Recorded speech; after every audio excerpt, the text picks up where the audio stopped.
good? I think we are. Sorry, my computer has not been keeping up at all.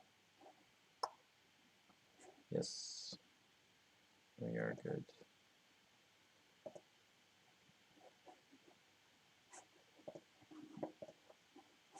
Okay, what's going on, everyone? Hound the Forge here. So yesterday I had a debate with Miss MxVivianWulf, moderated by Destiny. What's going on, everyone? Basically, didn't go the way I had planned it to go. I kind of thought that she would be more apprehensive to say that trans athletes actually had an advantage.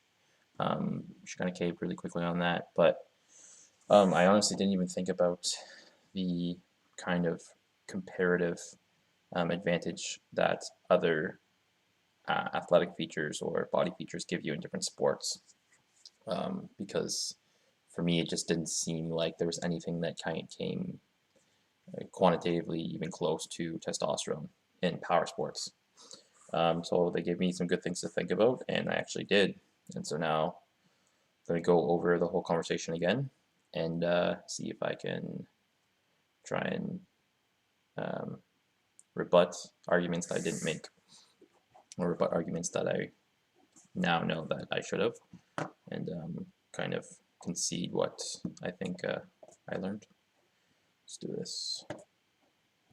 Okay, so real quickly before we start, the topic that we're going over is broadly just trans athletes, and then do each of you want to introduce yourselves, give your position, and then we can start chatting, and then go first. Vivian, go. Sure, yeah, I'm MxVivianWulf on Twitch, Twitter, and YouTube. I do generally historical and anti-fascist content on Twitch, but I hope you guys can I'm keep also up, trans, but so I get roped into these conversations. I'm gonna watch this a bit quicker.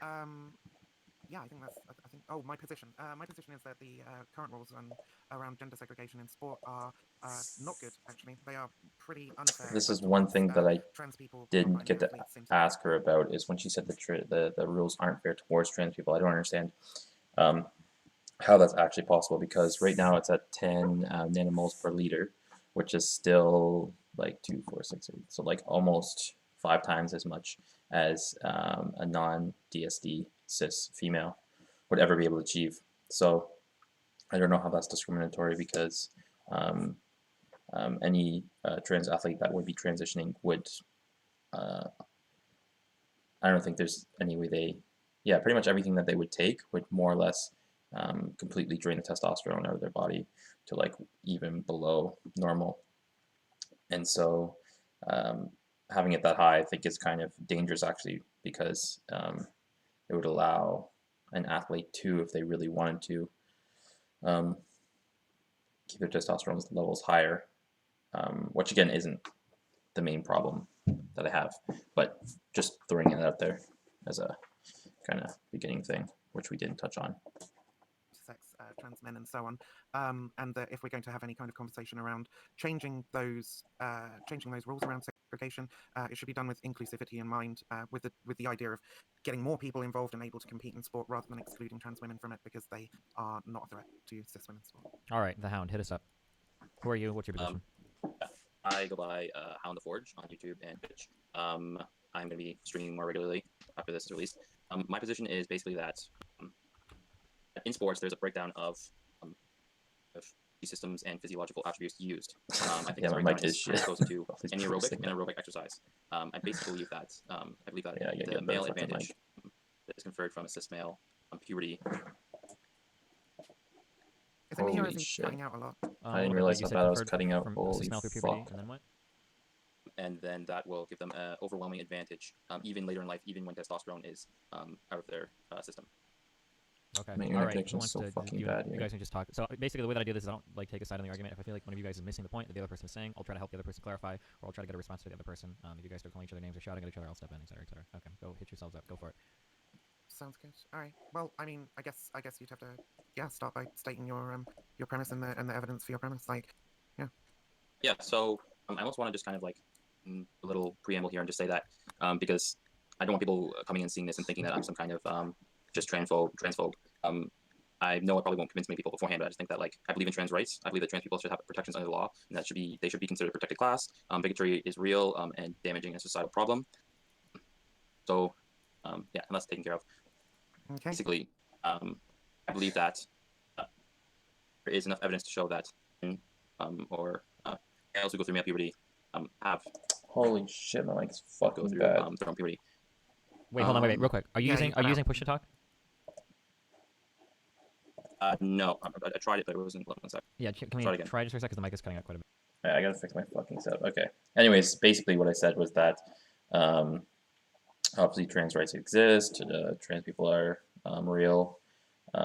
We shouldn't discriminate trans people just on the basis of their transness. We have to base it on, or we don't have to base it on, but like I believe that if we do base sports on testosterone levels, then, which we do kind of implicitly, then this poses a problem for trans athletes. A bit now. Hold on. Okay. Yeah. But if I have to summarize your position, it would be that people who go through a male puberty have, would you say, an unfair advantage in sport? Is that your Yes. like in system in sport? Okay, Yes. cool. So what do you mean by unfair? What makes it unfair? I'm just switching up. Can you still hear me, or is it still cutting out really bad? No, this sounds way better now. Yeah, that's much Okay. better. Not cutting out as much. Okay. Great. So what I mean by unfair is that in the Olympics already they have rules that basically state that you can't use PEDs, performance-enhancing drugs. Yep. What my kind of standard is that if we look at kind of basically how much advantage is conferred from using a PED, if the level at which being a male to you doesn't bring you down to that level or lower, then it's not fair to allow them to compete in the women's category. Doesn't bring you down to the level that is fair. So what you're saying is that the endogenous testosterone produced by trans women during puberty should be considered a PED. Yes. Because that sounds like a really strange classification to me. It would mean that is literally the only endogenous thing that we would ever consider to be a performance-enhancing drug. You know the difference between endogenous and exogenous, right? Yes. Yeah.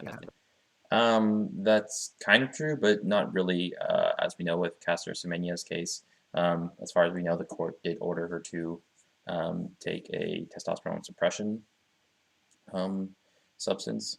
So it's not entirely true, but it is mostly true. Okay, so yeah. Wait, And clarifying so, for the audience. So endogenous, I'm guessing, is something produced within the body. Exogenous is something taken from without the body into the body. yeah, that's Okay, correct. gotcha. Yeah, so that would be like the only thing, and it seems it would be targeted like specifically at trans women. So you'd have to have a pretty high bar of evidence to suggest that this is like creates some degree of unfairness in order to like enact policies to remove trans women's right to compete in sport. For sure. Okay, so I'll kind of lay out my case a little bit better here. So the normal adult male range for testosterone is between 7.7 and 29.4 nanomoles per liter. 75% of athletes found in a bunch of different studies are usually over 10 nanomoles per liter. We know that for most females it's 0.13 to 1.79 nanomoles per liter. So and depending on what sport you're looking at, for power sports there has been some studies that have shown that about. No, So you cut out again. Shows that about. Carry on. Okay, so this is where we kind of got mixed up in transition, because later on, I guess she didn't, or clearly she couldn't hear that I said that the max range is 2.0 nanomoles per liter. Yeah, and so obviously the reason I'm doing this is to show that there's a massive gap between non-DSD cis females and non-DSD cis males, which is the dominant individuals in the population. About 2 nanomoles per liter is level for. Oh, sorry. Yeah, so it shows that about between 7 and 50%. There's between 7 and 50 times below the same amount of testosterone in males compared to females. Right. So this is basically a beyond biological level of what you'd expect a normal or a. Sure, but athlete. plenty of male champion athletes have testosterone within the female range. Like this isn't the performance enhancement conferred by testosterone isn't about the amount of testosterone in the blood. So one of the reasons that I consider the current policies, in fact, to be pretty unfair is that it's about the amount of testosterone that the body uptakes, right? Like the amount you can use. This is why you end up with people like Caster Semenya, for example, who has like androgen. Sorry, no, not Caster Semenya. Who am I thinking of? Ah, crap, I can't think of an example off the top of my head. But this is why you end up with people who have like. I'm not actually sure if she's thinking of either, but I don't think there's anyone who kind of is not DST who has this problem. Yeah. Androgen insensitivity syndrome, for example, you can have like XY chromosomes have a sort of normal male range of testosterone in the blood, but still be sort of phenotypically their physical attributes expressed as female, because the body isn't uptaking all that testosterone in their blood. There's a huge correlation between the free testosterone in the blood and the amount of uptake, and so usually you see those together, right? Yeah, there is a correlation between it, but it's not. Well, it's unusual to see it not happening. Yeah, I'd say if you have more testosterone in the blood, your body's more likely to uptake more. But like I said, there are a number of like male athletes in elite sport who have very low testosterone blood levels and still like perform very, very well because their uptake is extremely high. I don't want to like take a side on this, and I'm not gonna like scream. So. Nah, listen to what Destiny says. Link sources throughout this. I again. find it very, very, very, very, very hard to believe that there are competitive male athletes with female levels of testosterone, just based on how I know testosterone functions. It kind of sounds like testosterone is like a meme, but it's definitely not. Like this is literally like what anabolic testosterone isn't a meme. But your ability, it's not it's the amount of testosterone in the blood is not the measure by which it works, because you can have like testosterone in the blood that simply isn't being like used by the body. For sure. That's why if you go to like a male fertility clinic or some shit, they can't just measure the testosterone and tell you if you have high or low T. That's why they usually look for symptoms first, if it's a responsible doctor, right? But I don't know if there are male professional athletes that have female levels of testosterone in their blood. That seems highly unlikely to me. Right. So I would have to go and Google the source for that. Okay, sure. All right, go. There's research that shows that it is true in some sports the levels are extremely overlapping, but that's why I kind of made a differentiation at the very beginning between anaerobic sports, because more often than not, testosterone differences are very large in these specific sports, which are the only sports I would actually consider putting restrictions on trans athletes. Sure. Okay, well, I didn't hear you make that. I think your mic must have cut out when you were saying about anaerobic sports. Right. So by anaerobic, you're talking about stuff that isn't like running, swimming, etc. Yes. You're talking about weightlifting and so. There's two forms of anaerobic kind of activity. So they say about a maximum of 2 minutes of.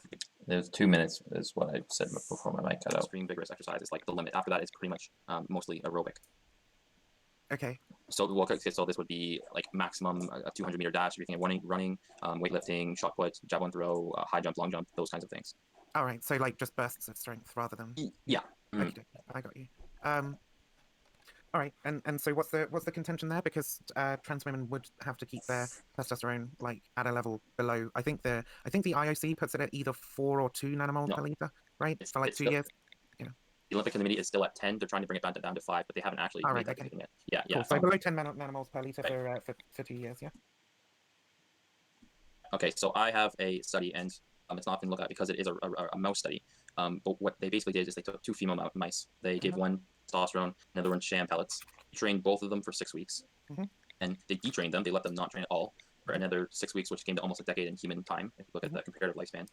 And they retrained them, and what they found is, without any testosterone, just normally, what they found is that the mice that had the testosterone, that are in the testosterone condition, they had a 30% increase in power and muscle size compared to the sham one. And so I kind of think of this as saying, like, if you had gone through a period where you're training and you're going through a typical cis male puberty, this elevated testosterone would give you basically what they're doing was growing more myonuclei, which have been found. Benefits that last much longer, essentially, is what you're saying. Yeah, right? They're theorized to last decades, even a lifetime in most cases. Oh, okay. Yeah. So so why should I care? I don't know why should I care, but yeah, the point I was trying to make there was that these benefits aren't ephemeral. That in a lot of cases they last. In this study, they did it up to a decade, but the levels were still near the same amount. And of course, we actually know that the muscle memory phenomena happens in humans. There have been studies that have showed that this does happen. If you train, stop training, you retrain, you gain muscle quicker and strength quicker. There just hasn't been a controlled study like with mice where they did it, where they had one group taking a certain amount of testosterone and one group not taking any testosterone. But I mean, if you already have the same phenomenon, I don't see how it would not happen. It's just kind of the quantitative extent to which it would happen if it's kind of the same or less than the mice. But I'm pretty sure that mice are actually less sexually dimorphic than humans are. We have male and females have much more different traits in our species than theirs. So I would actually contest that the strength differences would be much larger. Yeah. So basically, if we can see that people or athletes have on that advantage, if that advantage overshadows the advantage you gain, or is near it to the advantage you gain from taking a certain kind of steroid or something like that, then that's basically, again, I mean, I simply reject the idea that like having a male puberty is anything like taking a PED. You could probably make the argument like maybe philosophically or whatever that there's some kind of analogy there perhaps. But to say it's like it would be to validate those accusations of like cheating against trans women who compete in sport. well, And it's we already recognize that. demonstrably not, because they're not taking like an exogenous substance to increase their performance. If anything, they're taking an exogenous substance which decreases their performance, right? Yeah, for sure. But I think so would you be okay with athletes that have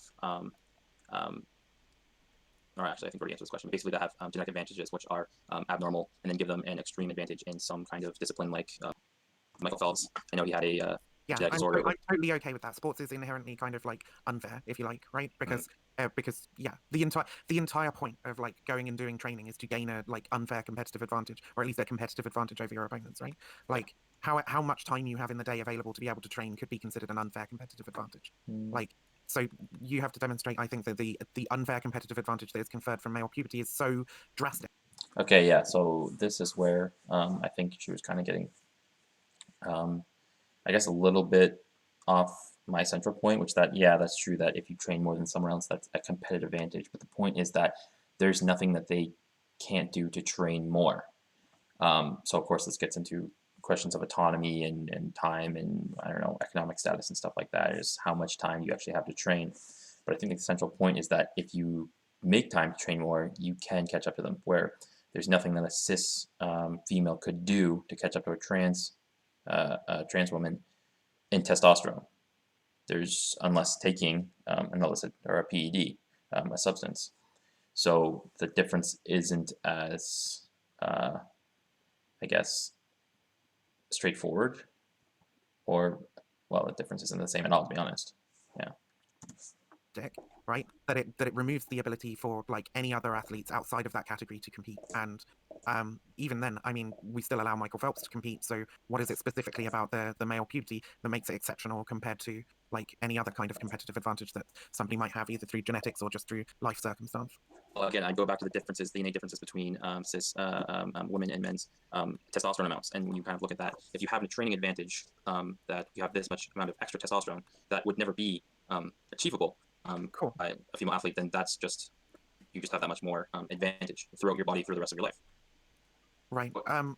Yeah, I mean, I'm not convinced that this advantage confers the same as a cis male's advantage over a woman when you're taking that, because It's not. That's all I'm trying to prove, is that it's the same. I'm saying is that it's more than the substances that we already ban in the sport. So if we're saying, okay, you shouldn't take this substance because it's gonna enhance your performance by this amount, which will give you a competitive advantage, then why would we not do the same with basically the same hormone?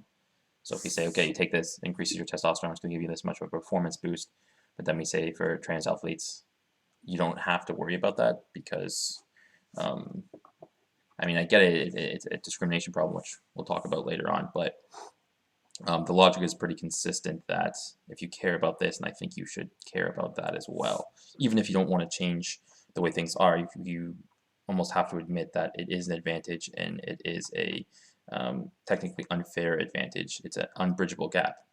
Yeah. Because trans women athletes don't just like have testosterone during puberty and then come off the testosterone. They like actively take estrogen to like lower those levels. They lose muscle mass. Like there is. No, yeah, for sure. But okay, then do you deny the study that I told you about before? I mean, we were talking about a couple of mice, one Right. of which was given testosterone, and then they were kind of like left alone, right, without the exogenous testosterone. And like the mouse that was given testosterone had some advantages that were conferred for like you said possibly up to decades longer, right? Yeah, there's theorized but lifetime as this well. theorized to be for the lifetime, yeah, sure. But So like, would you be more receptive to a study that was done on humans? Like if they showed the same finding in humans, what would you think about? What I would, yeah, I mean, in humans it would probably be a lot more relevant for sure. I am aware of a couple of studies that have been done with humans who have been who have been through transition, and that they sort of end up placing around the same sort of position, right, Okay. pre and post transition generally. I should have called her out on this because I know exactly which study she's talking about. I think the author is Joanna Harper or Joanne Harper or something like that. She looked specifically at endurance athletes. So it wasn't actually relevant to my central question, if that's the study she's talking about, but yeah. I have some examples of the opposite happening if you want to go over them. Sure. So Laurel Hubbard is probably one that pretty much everyone knows. Basically, before she competed, she actually had the men's 105 division world record for New Zealand with a snatch of 135 kilograms, clean and jerk 170, total 300 kilograms. Cool. So she had the men's record before transitioning. Right. So she transitioned. Yes. Now her, I guess I'll tell you, her overall was just 285. So her previous record was 300, and that's a 15 kilogram total drop, which is a 5% performance drop. So then we go to, there's another paper here that looked at the comparative differences between athletes in sports. What they found was that between males and females, there was a 36.8% increase or difference between the two. Right. So basically what I'm saying is that the percentage of drop, which happened to Laurel Hubbard through the transitioning process, wasn't enough to... This is an average difference though, right? Like the 36% between like men and women in weightlifting is like averaged across all people. Yeah. No, it's not. It's done by the records of the sport. They compare the records over the years. Oh, right. So like the highest achievable. The highest achievable, yeah. Yeah. Okay. Cool. So Laurel Hubbard has like a 5% performance drop. How long was it between her initial transition and like when she competed to get the new record? I think she was around 20, so she probably actually wasn't at her peak when she got that record. She actually transitioned at 34 years old, I'm pretty sure. Yeah. I think what Vivian was asking, or my understanding is she was asking, how long was her transition before she started setting female records? Like, did she transition on Monday and then Friday set the women's record, or did she wait? I think it's usually 2 years is like the recommended transition time. It's been 8 years, and this is her current stats. Gotcha. Yeah, that's pretty impressive. Yeah, again, I mean, I just have to see, like, I don't know why this is like a major issue. Laurel Hubbard's been barred from competing anyway. So she hasn't been. I don't know if she was just kind of internally panicking a little bit, but Laurel Hubbard still can compete and still is competing. Like, and we do this sometimes when we have people who do have such a like competitive advantage, like they will change the rules, right? Like with what was it, Kobe Bryant? I think they changed some of the rules in NBA for him, if I'm not mistaken. It's been a while since I looked into this, to be honest. I'm not exactly sure, but do you want to go over another example? I have one more kind of. Yeah, sure. So do you know TC? Yeah, I'm not sure who she's talking about. I've heard, I can't remember who it was, but there was a really tall basketball player, and they did do something to the rules because of it. But yeah, I don't know how that's relevant. That's kind of a red herring. Tepler. Nice. She was a CAA. Yeah, no. Can you hear me? Yeah, go. Okay. Oh yeah, someone in the chat said it was Shaq. Yeah. How do you spell her name? CEELFER. Sorry, say that again. CEE. CECE. All right. Okay. Yeah, Tefler. TELFER. Yeah, I got you. Yeah. So before she transitioned in 2016 in the hurdles, she ranked 200th place and then 390th in 2017. Then after she transitioned, I think she waited a year or a year and a half, and she is consistently either coming in the top 10 or like top several places. Okay. And when I looked at her actual scores, her 400 hurdle competing pre-transition was 57.34 seconds. Post, it was 57.53. So that's a 0.3% difference. For her 60-meter personal, her personal best was pre-transition 7.67. Post, it was 7.63. That's a 0.5 difference. And then for 400-meter, pure 400-meter was 55.77 pre, 54.41 post, with 0.4% difference. Okay, so you got two examples of trans women coming through who outperform cis women, or outperform. I don't know how to. That's not my contention. My contention is that basically, where they were pre-transition and athletic ability doesn't fully transition over post-transition. Sure. What you're saying is some benefits from male puberty remain, and so I think the broad argument I think is he's saying there is a X% difference between the average elite male and female cis female athlete. But when we look at some of the highest performing male to female trans athletes, the percentage difference between their abilities and the elite male athletes is much smaller. Is based on the two examples I think we've heard thus far since the argument. Yeah. Sure. Yeah. So there's no so there's a competitive advantage that like transfers over. That's fine. I get that. And I've never contended that doesn't exist. I think I'm pretty sure she did in her first or second debate with Destiny like last year, and so that's why I'm kind of when I came into this debate, I really prepared, expecting that she would try and counter this idea that there is an inherent unfairness. Just kind of bites the bullet on it. The advantages are I've never contended that doesn't exist.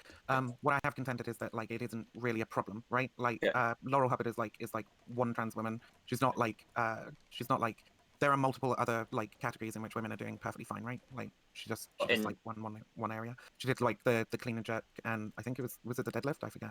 But yeah. No, they don't do And deadlift so and weightlifting. like, but this hasn't precluded other women from competing at all, right? Right, well, that's why my standard is PEDs. So if you I'm trying to show here that basically the level advantage that was conferred from male puberty was beyond that, or that you would have gotten from, or that any other athlete would have gotten from taking a PED. Okay, cool. And so if we care about PEDs, in the Yeah. sport, then why would we care about PEDs because PEDs can be like particularly widespread, right? And that it would force essentially every athlete to take PEDs in order to compete. Thanks, Whereas like trans women are such a small part of the population, such a small part of the elite sporting population, that like having one trans woman who like wins fairly regularly like doesn't actually do that much to the sport in general, right? It doesn't. So I didn't actually think ever about the kind of consequentialist argument of PEDs, and that it kind of is true is that if you let one athlete do it, then you basically give every athlete to do it.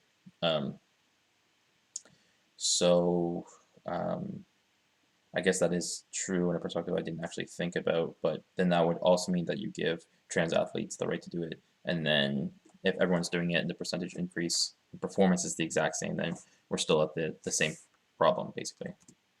It doesn't like take away from women in general. And to comment on the not that many trans women in sports, this is actually something that I didn't think was very important, but now I realize is. This is the main thing I was moved on. And so I actually, in the end, kind of do agree that if there isn't, you know, an abundance of sports athletes or of trans athletes that are, you know, breaking records or doing really well, then it's not a problem practically. It's just like there's a bunch of Michael Phelps out there that are doing really well in certain sports. But I guess as we talk about later on, it just kind of comes down to how many trans athletes are or eventually do dominate the sport. Because I really think that if that basically you have male performance as a distribution, female performance as a distribution. I believe that like if you know what a normal distribution is, it's just the bell. That the trans athlete or the trans female athlete distribution is not in between male and female, but maybe just slightly closer to female. And so, I mean, if you get 3% of the population that becomes trans, 3, 4, 5%, if that ever does happen for whatever reason, I could easily see there being like, you know, under half of the top 10 athletes being trans athletes in these specific sports. And so, I mean, that's the thing is that the line? Is that the limit? Is that the point at which we say, okay, I guess that's all right? I mean, I guess it is a philosophical question, and it is a question of discrimination. You know, it is true that if we say, okay, you guys can't compete anymore, then we're basically kicking them out of sport for reasons that are, and if this kind of goes back to if you believe that being trans is not actually a choice, which I do, then we're kicking you out of the sport for a choice or a reason that is beyond your control. You didn't choose to be trans, you were, depending on which way you look at it, I do see that there's a psychological and neuroscientific reasons to believe that transness is a psychological phenomena. So if we do say, okay, you didn't decide this, then we're just discriminating against you for reasons that are out of your control. So that's not exactly fair. So I guess the alternate perspective or way to look at this is, I guess, until there are enough trans athletes to make a trans league in that sport, but I just don't know how this will work on the public perspective more than anything. You know, it's going to be, I do think this is going to be a question that's going to come up in the future a lot. But I'll go over my full perspective on that at the end of the video. I mean, if it depends, like, then I don't know, it depends on what your values of sport are. Like, if you believe that the value of or when someone called it tolerable unfairness is a thing, then you should kind of be, I'm guessing about this. Like, I think that if you say that this level is okay, then you shouldn't be upset if a low-ranked or mid-ranked athlete takes a PED and then doesn't come in first place or whatever, but bumps themselves up significantly. Well, like I said, the problem with that is you have this sort of like rule utilitarian argument, right? Where you say that like PEDs are like a thing that all cis women could do in sport, right? Like, Right. whereas being a trans woman is not a thing that all cis women could do in sport, right? Yeah, for sure, but I mean, we're not. And so you sort of like initiate the rule so that like PEDs don't take over the sport, whereas like there's currently no threat of like trans women taking over the sport currently. Well, I'm not afraid of trans women taking over the sport, but just right. I think that's a genuine unfairness if trans women come into the sport and say they're not even like dominating, but just getting like places where they had a conferred advantage where they wouldn't have gotten it pre-transition in the previous category they're involved in. Right. Yeah. I mean, like I said to you already, I agree that like male puberty can confer in some sports a competitive advantage post-transition. I honestly don't see how this is different from any other like competitive advantage, and also I don't see it as currently like any great threat to the structure. Right? It's not like forcing cis women out of the sport. Cis women are still competing. We don't have like all trans women podiums. Like that's, okay. that's I mean, not a thing that happens, right? I mean, right. But if that's your level of kind of concern, then well, yeah, I mean, it comes down to your sort of like concept of fairness, right? Like the point of fairness isn't to make sure that absolutely everybody has no competitive advantage whatsoever. The point of fairness is that like, you know, that people are able to compete at the highest level, right, with others, and that they can appear and have a presence in that sport. Because there will always be people who have that great genetic advantage, like we talked about with Phelps and so on, right? Okay, but I would be someone who would say that Phelps should basically do everything that's technologically possible to level out someone who has an unbridgeable advantage. So people Why? like, because that invalidates the concept of fairness, at least which I hold and which I think the Olympics itself holds, like what general sports fairness holds. Sure. I mean, I'm not sure about the concept of fairness as described by the Olympic Committee. I was literally trying to fucking find a definition from them earlier, and it's really difficult to get like a solid definition of what they mean when they say fairness. In general, they try and stray away from the use of that word, except in describing why the policy is important. They say, you know, it's in order to ensure fairness in sport, but they have no like solid definition of what that is. And so it comes down to. I can give you a definition from the World Anti-Doping. Sure. Okay. Yeah. Basically, what they say is, so the list of banned drugs and performance enhancing methods are registered and blah blah blah blah blah. There's 3 criteria: potentially performance enhancing, potentially harmful to the athlete's health, and violates the spirit of sport. The spirit of sport. Spirit of sport. Now I know that's super vague and arbitrary, but I think that's something that you're not fully caring about enough. Well, I mean, what I care about is like the ability for people to be included in sport, right? So, like, for example, if you yeah, so at this point I kind of realized that our fundamental values when it comes to sports are different. Just in and of themselves are completely different. I do not think that inclusion in sport is the most important thing. I think that that's not really why people play, especially in the elite level. That's not why people play sports. That's not why people watch sports. And that's not what sports are purporting to do, is give a inclusive games to be the most athletic and the most elite people in our society a chance to compete with each other on as much of a fair playing ground as they can possibly do. Within reason, of course. So yeah, I think that's just a value difference that we kind of have. And so I don't actually know how to bridge that, because as she kind of already talked about, the only way she would be kind of uncomfortable with trans athletes competing would be if there were like all of them on the podium, like top 10 all trans athletes in every single power sport. So that's obviously well before that would be my point where I'd be like, okay, this is a problem. But I think it's just a numbers game, really. It just depends on how many trans people there actually are in the world.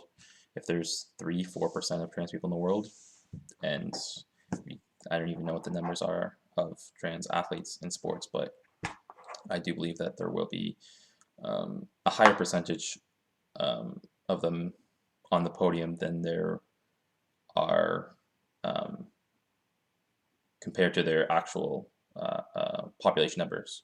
So like if there's 3% of them in the population, I could see them being upwards of like 30% in the power sports. So problem to me, but not a problem to some. You were to say, if we were to take your argument to its logical conclusion, right, and say that like trans women are banned from competing in like women's sports that are like women's aerobic sports, right? Right. Sorry, anaerobic sports. Anaerobic, right. Yeah.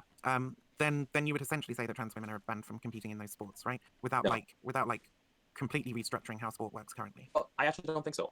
I would propose a women's unregulated category that's just tagged on, where any athlete who wants to compete in there and is legally a woman do it. But I mean, but why?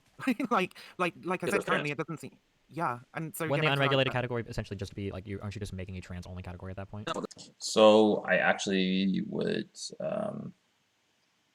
I guess I kind of didn't think of the practicality of this, but it would kind of just be like trans and intersex people in that category. But my idea basically was that cis athletes who just don't believe or don't care or they have the perspective of inclusivity in sports. If they say, okay, I want to compete with the trans athletes because I want to stand with them, and I understand that there may be an advantage that they have, but I don't care about that. I'm still willing to compete with them.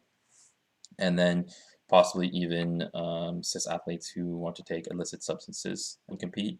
I basically unrestricted just means anything that they wouldn't do to grievously hurt themselves. And so there probably would be not that many people.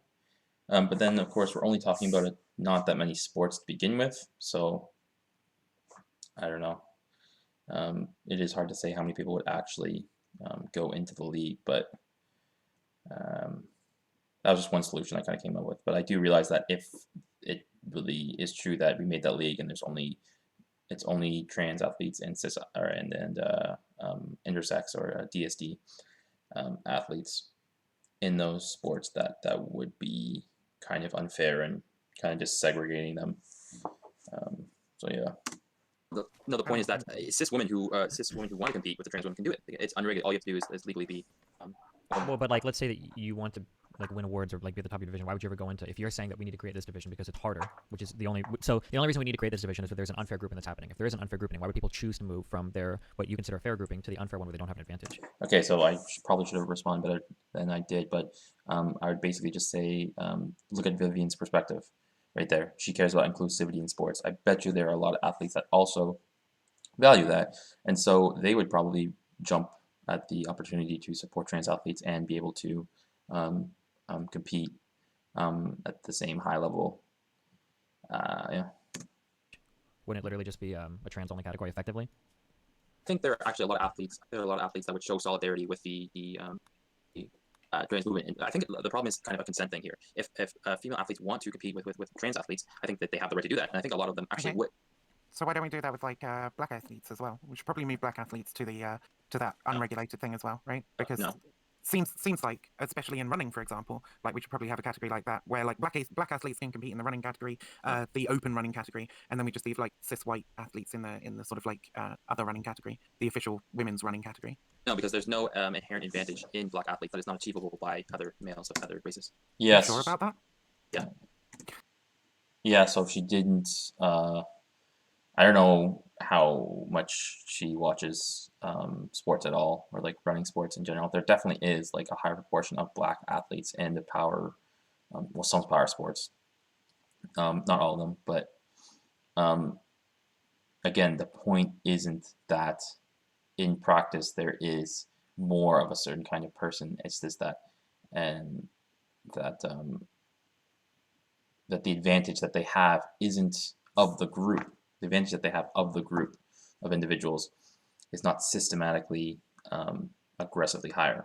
So if you look at the testosterone levels of black people and any other race, the overlap is so great that it's nearly identical. Like there might be I don't actually know if this is empirically validated or if there's been research done on this, but the differences are probably so small that the overlap would be in like the 90+ percentiles. So even though that there are at the very far end, maybe some black athletes who have kind of like a extreme amount of testosterone, which then helps them to run faster, or there's something about muscle structure or something like that.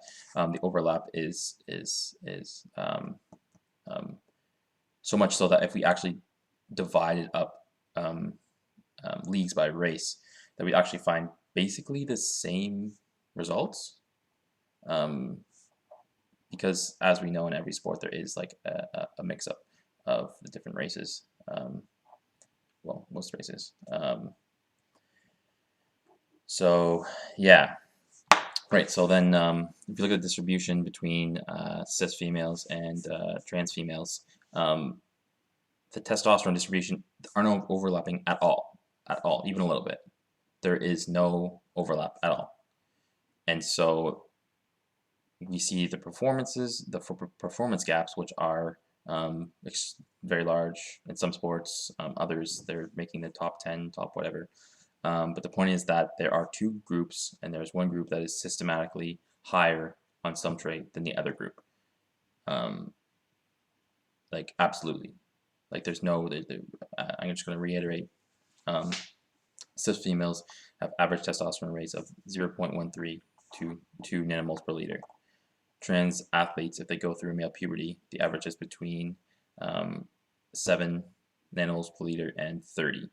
And there are not many athletes that are actually at 75% of athletes are over 10. So there's like at least usually, even if there are the elite female athletes and like an average or lower level male athlete, there's still like at least a 5 times amount testosterone difference. And the only time that this is gapped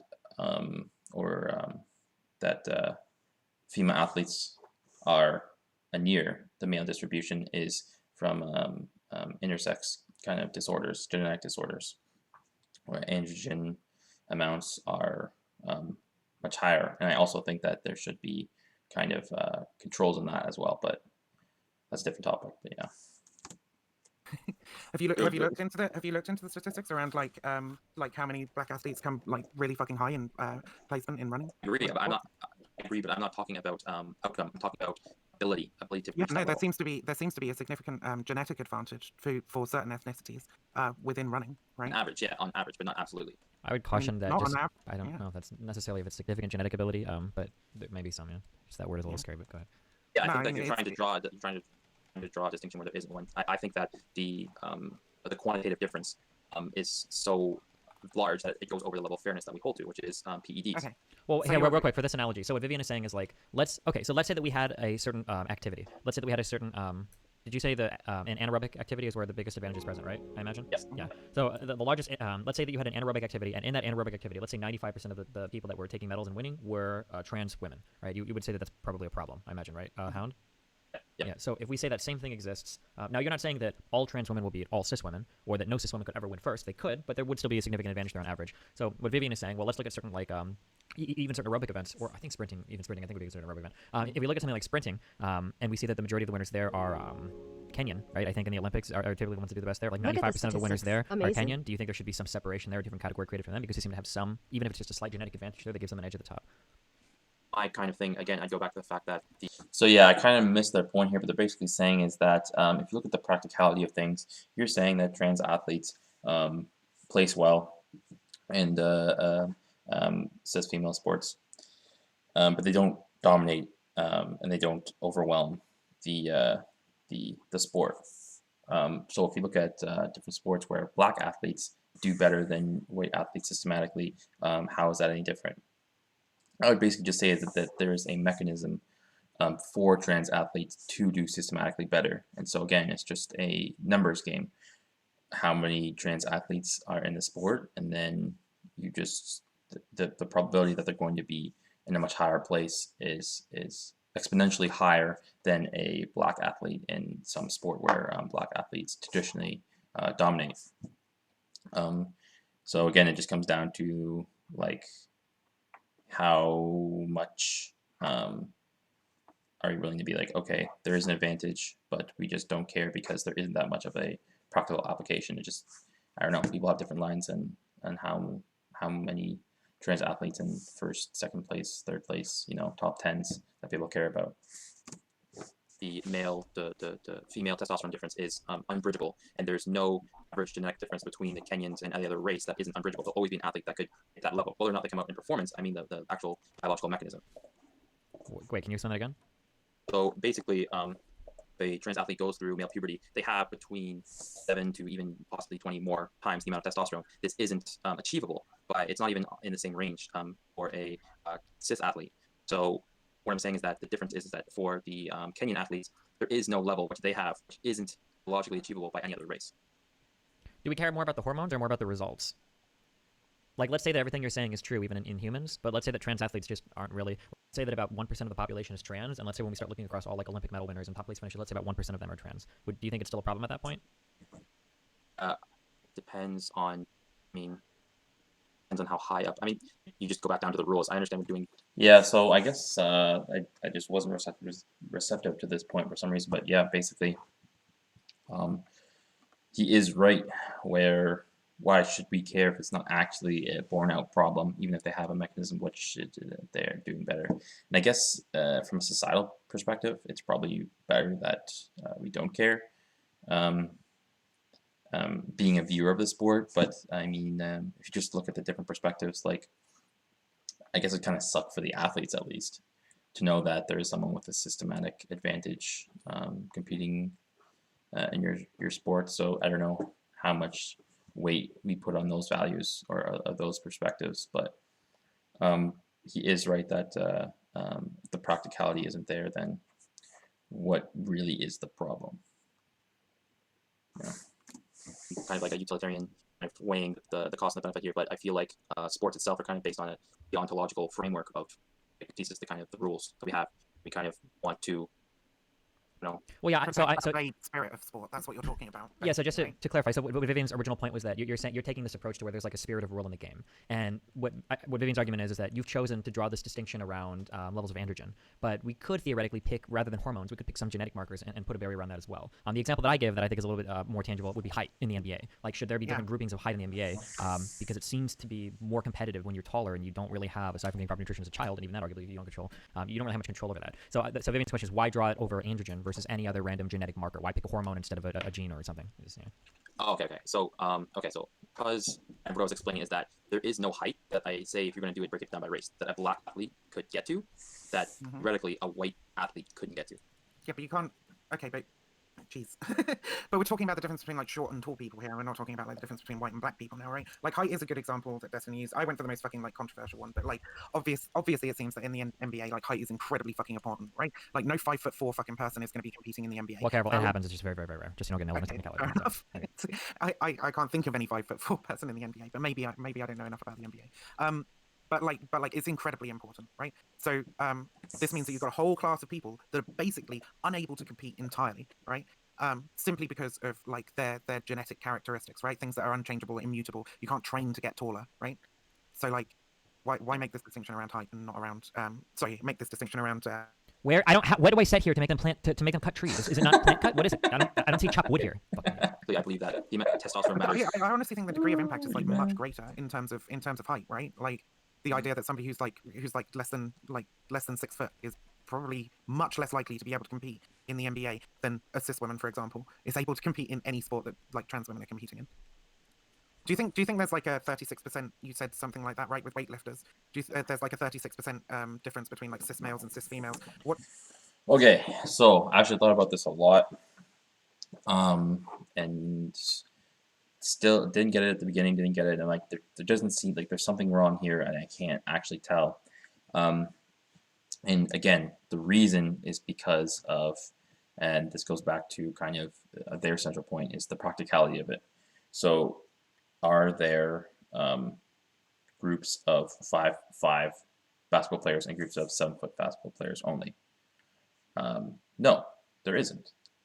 But if there's no in between, there's just 5'5" or 7 foot, then obviously I think we should make a 5'5" league and a 7 foot league. But the problem is it's a sliding scale. There's variation in the height of basketball players, obviously, which centers around a very tall height, but there's just so many increments going. So there's nowhere you draw the line where you'd be like, okay, this side is this level of fairness and this side is this level of fairness. The middle is the most where most of the athletes are. Whereas in the situation that we're actually talking about between trans and cis females, it's not like that. It actually is like there are 5'5" cis females and 7-foot trans athletes in terms of testosterone amount. Like that's the level of difference, and the only in betweens are kind of like genetic abnormalities, and there aren't that many of them. Now, again, the reason why we can't just divide up the league is because, or divide up the leagues, is because there aren't enough of the trans athletes. So there wouldn't actually be a league. So we'd just be saying, you know, you're kind of screwed. But then now we just say that there are, you know, on average, you know, 5'5" to maybe in some very good cis female athletes, 6 foot. And then there are also 7-foot athletes. They're just here as well. There's a certain amount of them. So there's a clear difference in how they are, but we just let them compete because there aren't that many of them, basically. And so, I mean, I guess you can argue that because if inclusivity is like the central thing you're looking for, then yeah, you know, you want to include as many people as possible. But it's important to realize that they do have an advantage and that a lot of people are uncomfortable with that advantage. What do you think is the difference in performance? What? Hello?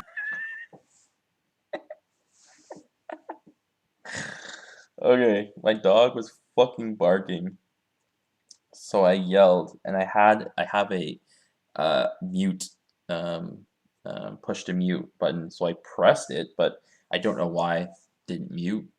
So anyways, I just fucking screamed at them, and everyone was saying like, was he saying mom or like fucking?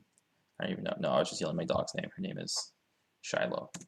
Whoa, holy shit, what was that? Oh, sorry, Chris. Very difficult to like quantify, but do you honestly think that the difference between somebody who is like 5'5" higher than 7 foot in the NBA, do you think that the difference in performance in general there is like 36%, or do you think it's probably much higher? Oh, I see. Okay. I see what you're doing here. You're focusing on the individuals. That's why this whole conversation is. I'm not focusing on the individuals. I'm focusing on the groups. The group of people who are like I don't know, let's say 5'6" and below, and the group of people who are 7 foot and above, right? Do you think there's a difference in general in their performance in the NBA, right, of like 36%, or do you think it's probably much higher? It's likely much higher. It's for sure much higher.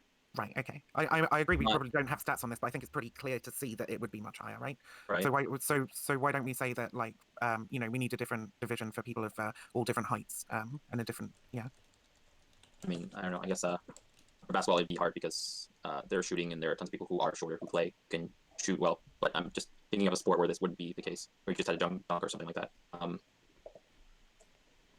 Sorry, I don't. What you're gonna have to repeat your point there. I don't understand what you just said.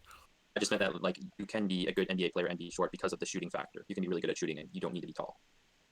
Right. Well, not really, right? Like that might be true. Like that might be true, maybe in very very one-offs. But in general, I think the average height of an NBA player, I want to say, is like 6'5". It's insanely tall. Definitely super tall. Yeah. 100%. Oh, sorry, can you repeat your question again? I'm just trying to wrap my head around it. 6'7". Sorry.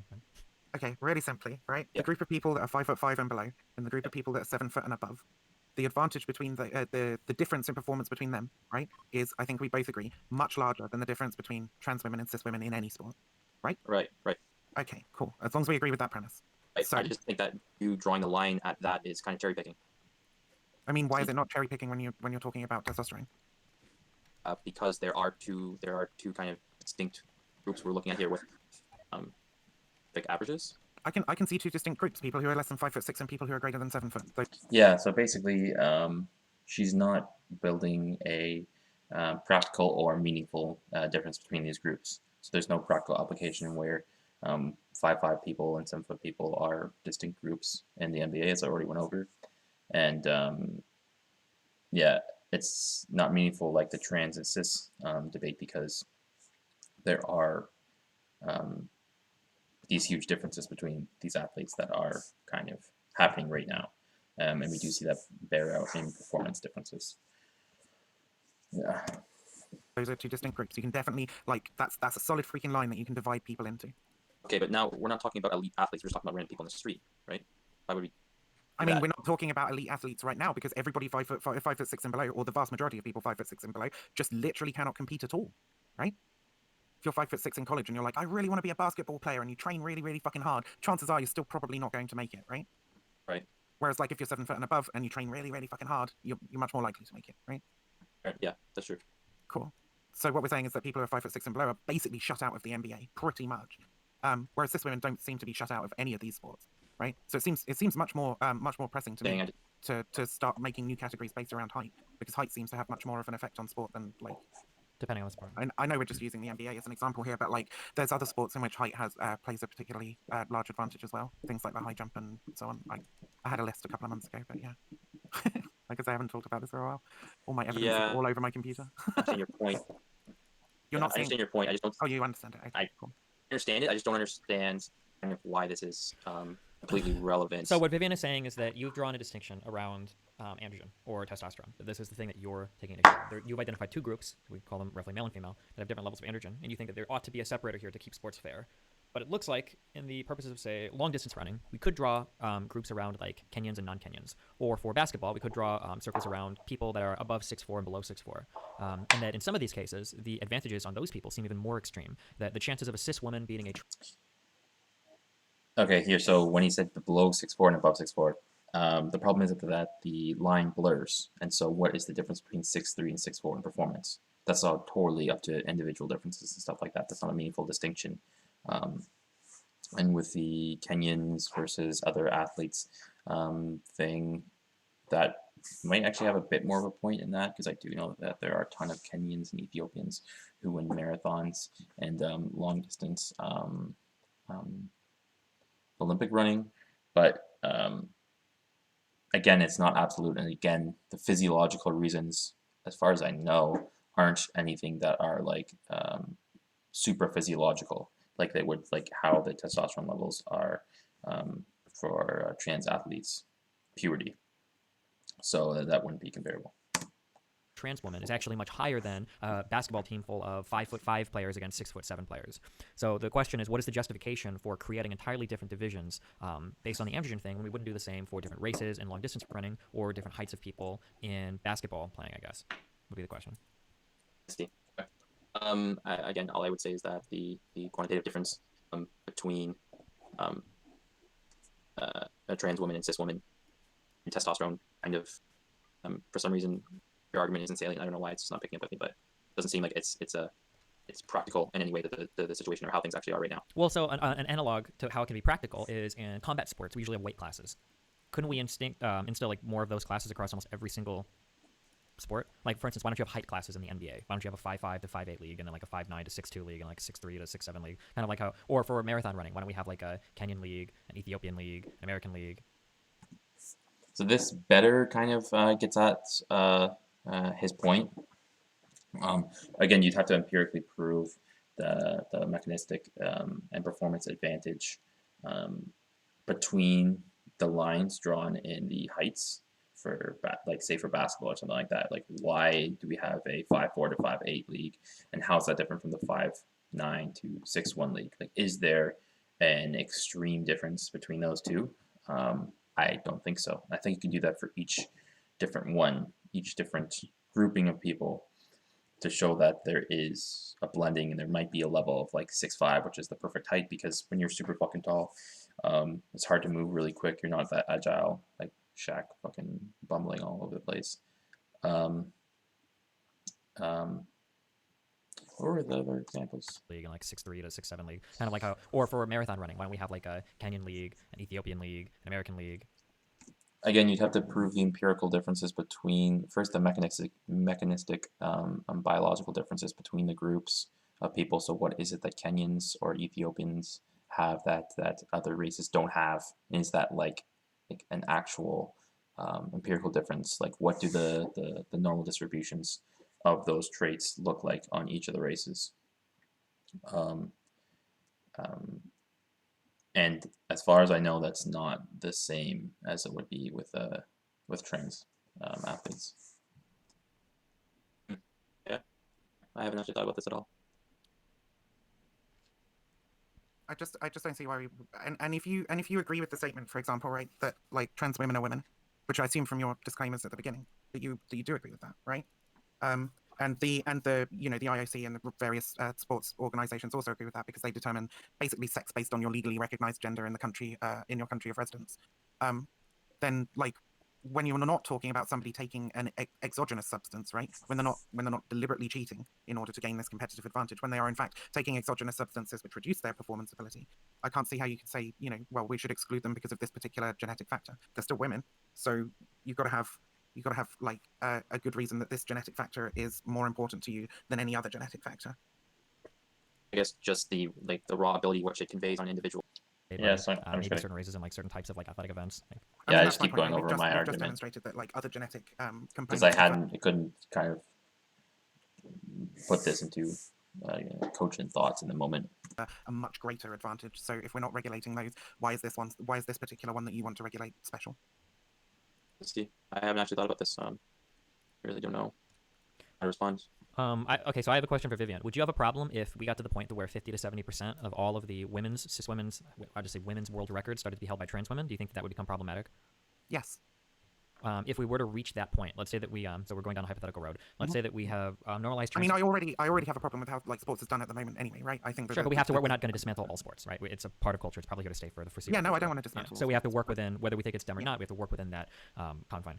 So if we accept trans women into all forms of women's sports, if we reach an area in the future where say like 40, I mean, I'm not going to hold you to a particular number, like, oh, like 15.7%. Yeah, but let's say we get to like 10%, 20%, 30%, and it's starting to look like, holy shit, trans women are fucking destroying cis women in sports. Like they're beginning to become a big record holder. Even 25% would be pretty significant given how small trans are as a percentage of the population. At that point, do you just desegregate them, or no? I'm sorry, do you just segregate them? You're like, okay, oh, never mind, you guys are all out. Your records are invalidated. Like, how do you deal with it at that point?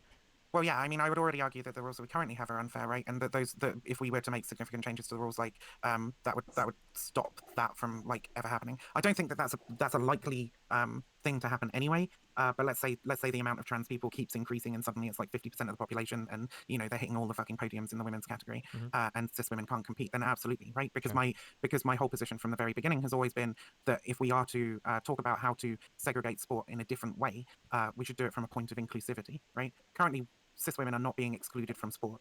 I believe trans women actually are being excluded from sport. Well, inclusivity. If we go by, I guess it kind of means on what level you put on inclusivity in sport, like what level is tolerable for you for being pushed out of a sport. Because for some people, one athlete being pushed out is a problem. Like I don't know if anyone remembers. Where was this? Somewhere in the U.S. there was this track athlete that lost the 100-meter dash, and there were two trans athletes in their high school level, and like she was the last level to get the state, or she was the last place that just pushed her out of being or going to the state championship, and the trans athletes got that opportunity. And so her whole case was based on the fact that like she was like, well, I got fucked because of this. So that would technically be exclusion. But I know just for Vivian, that's not a relevant level of exclusion for her. It's more about like there's literally just top 10 is all trans in the sport. And so again, it just comes down to like, well, that would be like, I'd be like, that's way too far for me at least. But I'm starting to realize that the level that we're at isn't too far for me. You know, there are a couple trans athletes that are doing really well and doing amazing in a bunch of different sports. But it's not an overwhelming amount. So I don't know what my line would be, to be honest. But it's definitely not that far where it's basically just there are trans athletes sweeping every podium. So yeah. Earlier things like inclusivity in and of itself isn't usually a worthy goal. It's usually something that's serving another end. Do you agree with that or disagree with that? Well, you have to agree with this, because if you say you disagree, then I'm going to say, should we be more inclusive of every single weight class competing against every other weight class, like in a combat sport? And people would say, well, okay, no, in that case, being disclusive or excluding people from certain competitions is probably a good thing. Or should all female and male sports be mixed together? Well, no, it's probably going to have some level of separation there, right? Yes, Jesse made a great point here, is that inclusivity has a limit. So like, why can't men just be included in the women's category? Well, because that's like too inclusive. That's hyper inclusive. We need an inclusive that also balances fairness. And so there's a balance between fairness and inclusivity. She just is higher up on the fairness than, or the inclusivity than fairness. I'm just the opposite. So I guess it's just more of like a fundamental difference in our values and the positions we take on sport.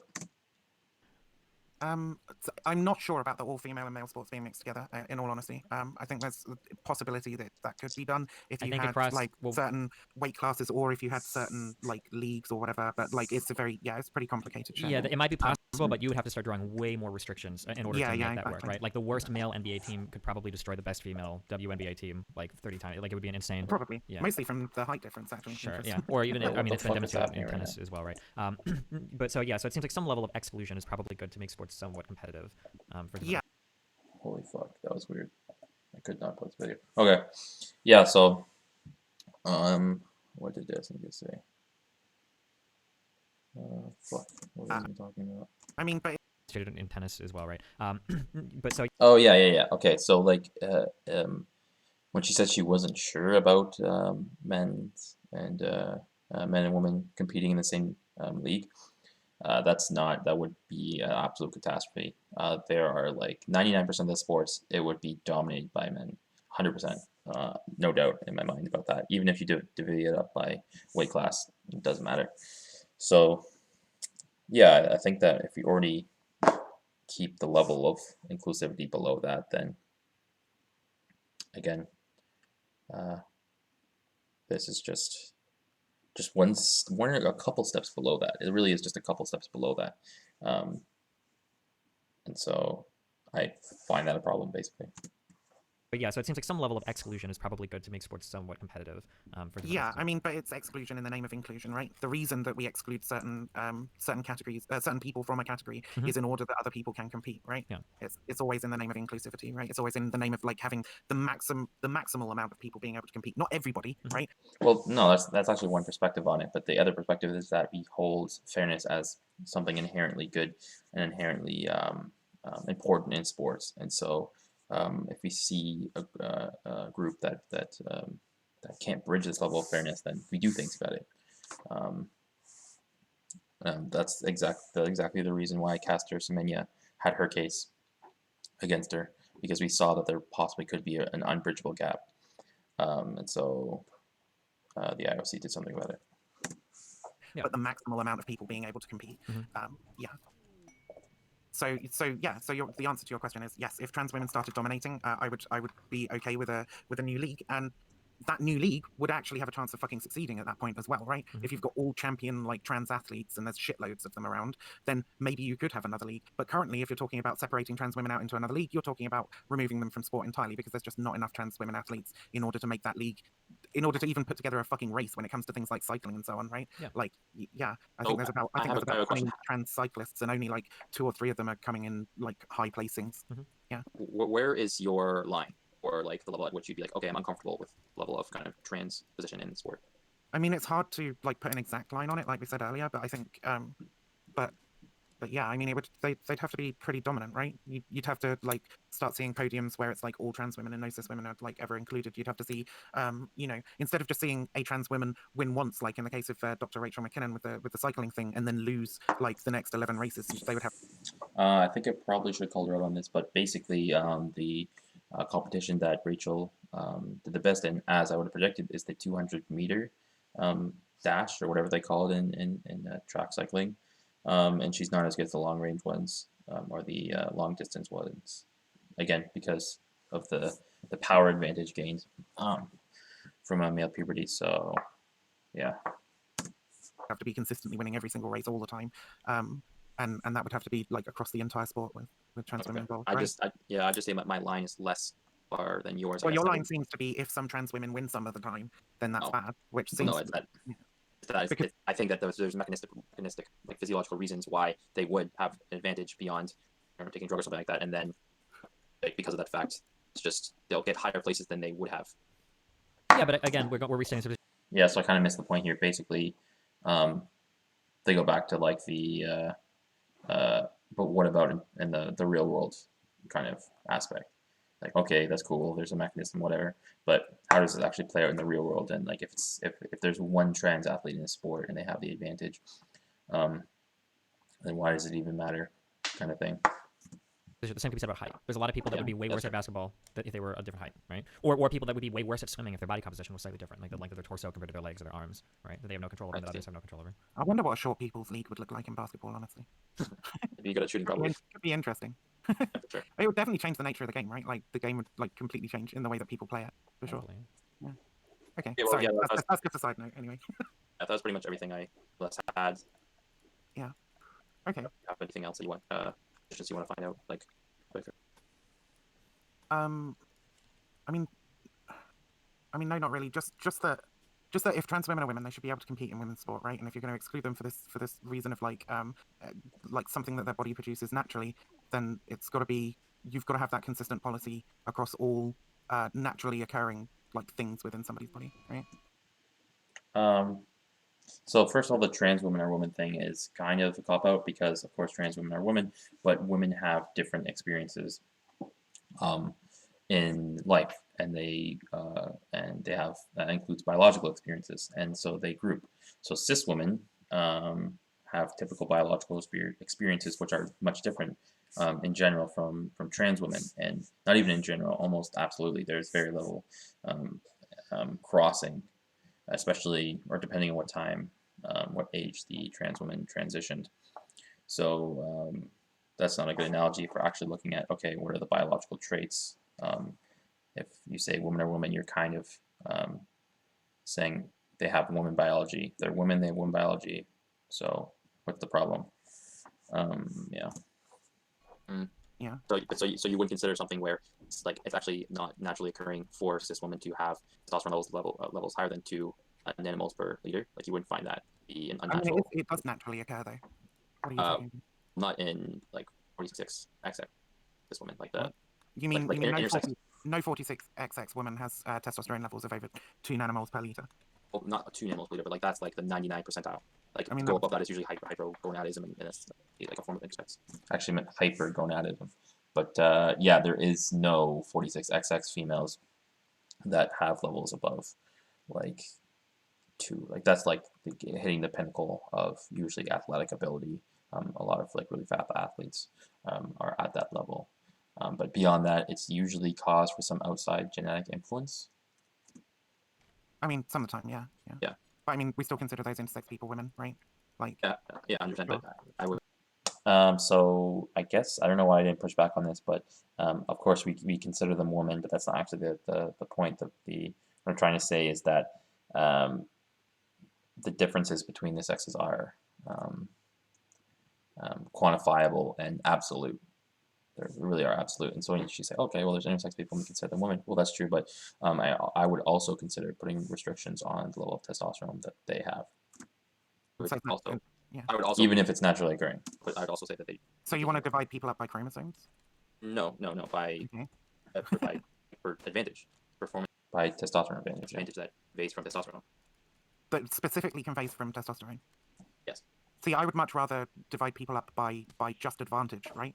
Like by the combined advantage of all of their genetic traits, right? That like places them in a particular category, like in a particular kind of broad category of performance. I would much rather divide them up in that way, rather than specifically focusing upon like height or endogenous testosterone or whatever.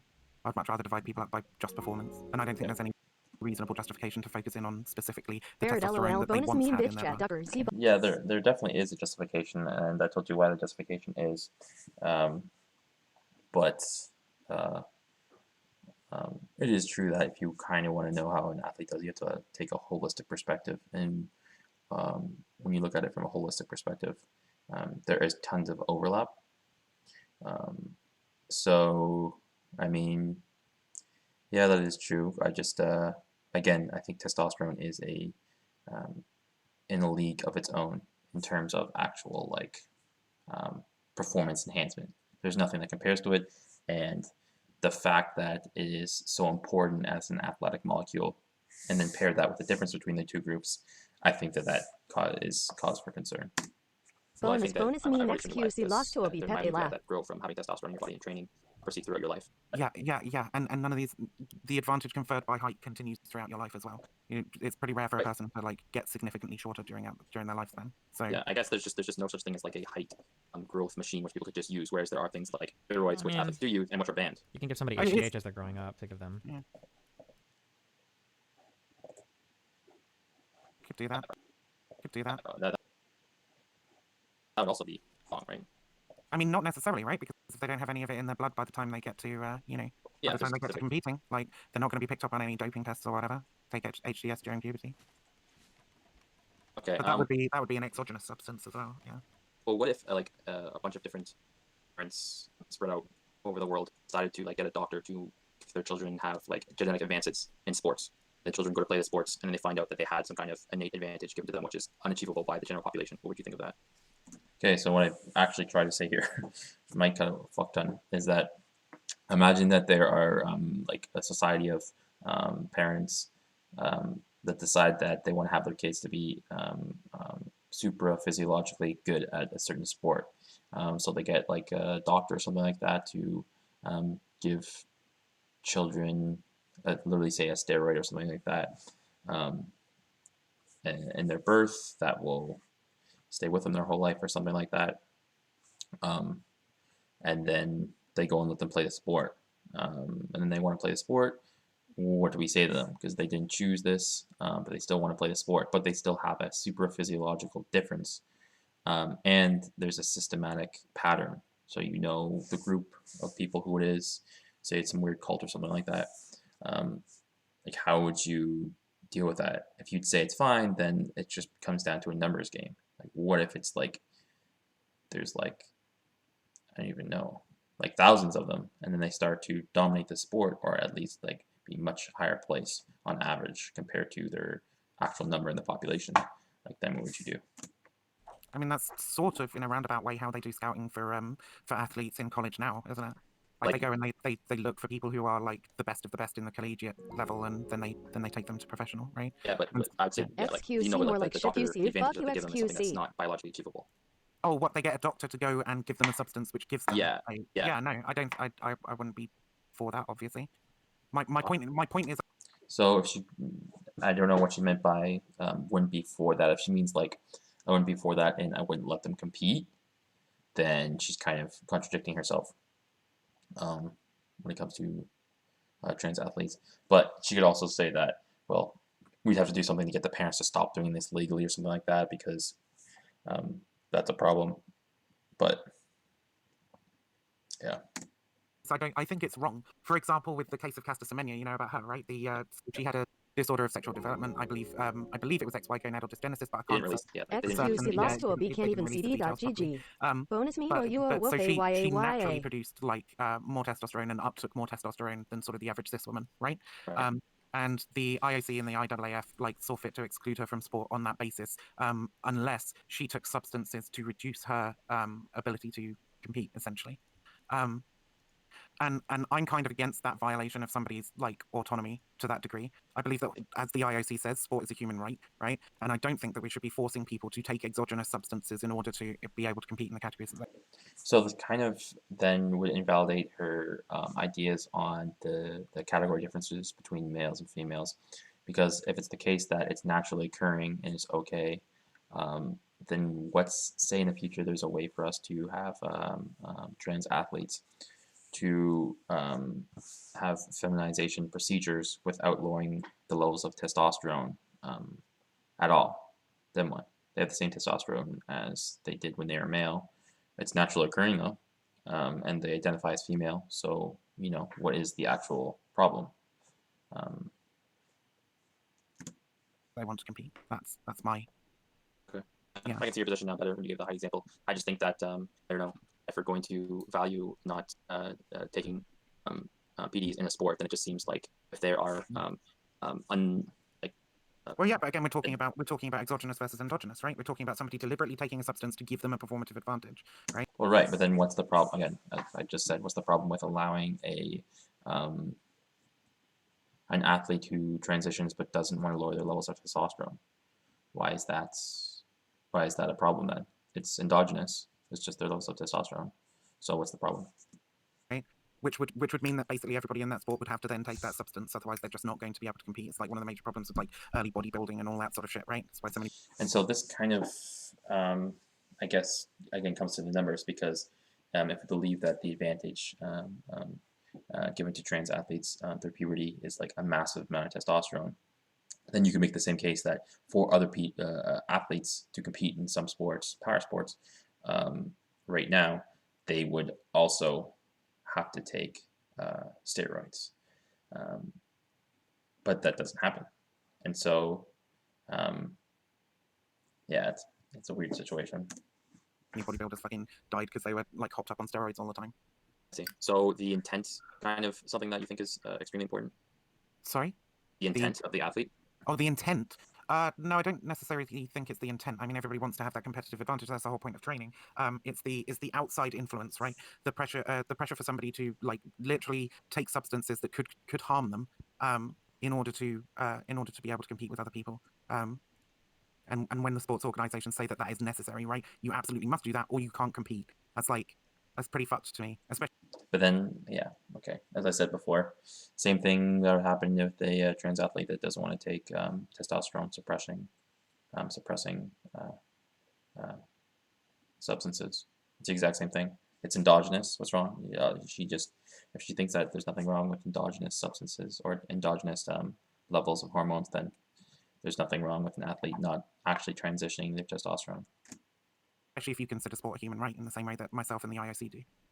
I do consider it a human right, but I don't think it's a human right to allow them to, or allow anyone to participate in any category they want to. Right?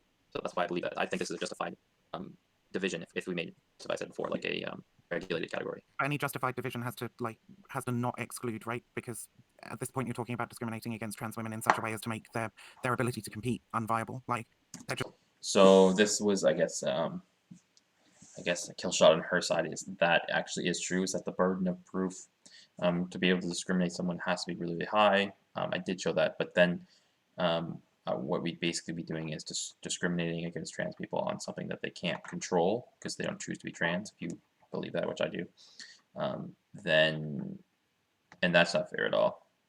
Or the alternative would be to send them to the men's category, but I don't know how I feel about that either. I feel like that would be extremely degrading, and would probably, send their gender dysphoria for a fucking run. So yeah, it's not easy how to figure out how to deal with this situation, but it's hard because there is an unfairness, and it does exist, and the unfairness conferred from trans athletes isn't the same as what happens. It's not the same as just the endogenous testosterone levels of female athletes because they had those levels their whole lives, whereas there is a choice in the fact that when you transition and compete in sports, it's almost like you're kind of signing up for the rules that are laid out there, but then it just comes into conflict with the practicality argument, and then of course the human rights argument. Just wouldn't be a place for them in sport if you were to exclude them from these cis women's sports, because they're not going to compete against men, and competing against men, I would argue, would be an affront to their dignity in general, right? It would be a denial of their womanhood. So and putting them out into a separate category, if you're talking about like a category for like trans women, then you'd have very few competitors. If you want to do a category specifically for trans people, you've got trans men who are allowed to take exogenous testosterone, trans women who aren't. Trans men are going to dominate, trans women aren't going to have a place there. So whatever you do, you're talking about like removing them from sport entirely. And so my solution is, until they get to that point that Destiny was describing earlier, where like they're forcing cis women out of sport and cis women can no longer compete in much the same manner, then there's no reason to change the categories. Okay, I guess I guess my line for that would be much or closer than yours would be. Yeah, and what's your justification for like placing the line so low? Well, again, because I value fairness more than you do, obviously, and don't value inclusivity as much, especially in elite sports. Like, of course, on the ground level, we're not going to do this in like any lower level recreational sporting events, but this is kind of the highest of the high, and it matters. It actually matters who wins and who loses in different sports. So I just think that we should try to keep that as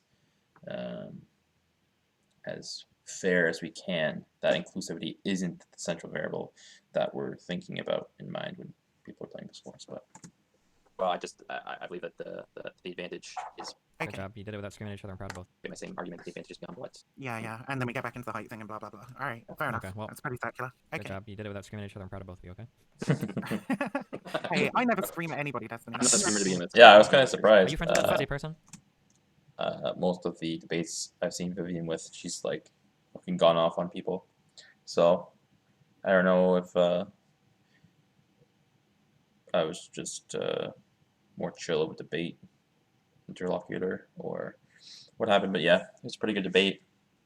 Hold on, is this over pretty much? What, me? Cyber Witch Lexi? Oh, we had a massive falling out a while ago, and I don't agree with a lot of the stuff that she says, especially around anarchism and so on. Okay, just kidding. All right, would you be willing to come back on again, Vivian? But I do know her, and I do have open. I'm supposed to be having a conversation with her at some point to try and like sort out our differences. Sure. So, Okay. Hey, Vivian, would you be able to, or would you want to come back on? I like kind of went over this and thought that I still had my same opinion and kind of thought about it. Would you be willing to have another conversation? Yeah, sure. Just like hit me up when I'm streaming sometime, and we can have like a little 20-minute, half-an-hour conversation or something. I won't require you to get Destiny to moderate next time. All right, awesome. I understand why. I Okay. get it. Thank you for hosting, Destiny. Yeah, no You problem. have a Thanks, good day, all right, buddy? Right. And you too, Hannah Forge. Have fun. Yeah. Right. Peace Thanks, out. you too. Bye. Yeah, bye. Oh, good job. We did it. Holy shit. Dude, okay. I think streaming and doing research at the same time is just really, really, really hard. I was worried that I was like losing my mind, but I did like reading off stream last night, and it was so much easier. You just doesn't give a fuck. He doesn't say shit about it. Okay, yeah. So first debate, I guess it went all right. Didn't go in the direction I thought I was going to go. Again, I thought that she would kind of double down on the differences in actual performance, which I don't understand if she's read more into it and learned that there are differences in performance, because the previous debate with Destiny that she had, she 100% doubled down on that position. When raised to the fairness point, which I guess is a valid point, and I mean, to be able to strip someone's human rights is kind of a fucking super shitty thing to do. So, yeah, it really comes down to a numbers game, like how many trans athletes end up going in the sport and how many are in the dominating positions. I don't know where my line would be, but I know society's line is much closer to mine than to Vivian's. And so, yeah, so to kind of bring up why I thought this was an important topic to talk about, was because I think that this is going to be like the final point on which society will use against trans people, or not society, but like Christians, fundamentalist Christians, transphobes, stuff like that. This is like this is like easy shit to just make a YouTube video about. You should see all the fitness videos on like the Laurel Hubbard and Mary, I can't remember what her name was, her breaking the record in powerlifting. Because it's really intuitive when you see someone with extremely masculine features competing, and then the other athletes are losing, like these one-off kind of times when like someone who actually is good at weightlifting, Laurel Hubbard, goes in the female category and dominates. People kind of intuitively be like, what the fuck is that about? Like, that can't be fair, that can't be right. So I think rhetorically, the trans movement and people who kind of want to think about this topic, they need to think about how they convey this information to like people who don't know much about the situation, because throwing the human rights argument just in people's faces is not going to work at all. And it's actually probably going to create a lot more people to move in the direction of these kind of like right-wingish, kind of like trans people are just, trans women are just dudes in dresses, that kind of perspective.